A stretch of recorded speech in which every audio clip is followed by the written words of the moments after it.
இன்னும் சிறிது நேரத்தில் கங்கை மண் ராஜ அலங்காரத்துடன் ஊர்வலம். போடு கோயந்தா போடு கோயந்தா போடு கோயந்தா போடு கோயந்தா போடு.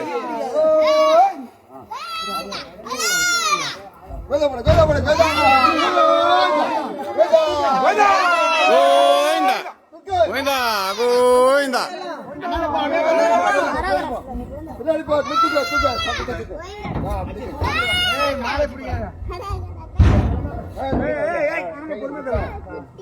நேர் நேர் வை நேர் வை.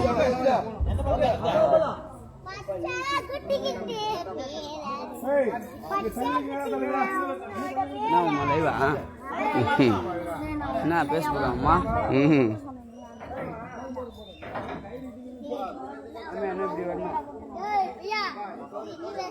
ஏ சதீஷ் நான் மைக் ஏத்துனடா டேய்.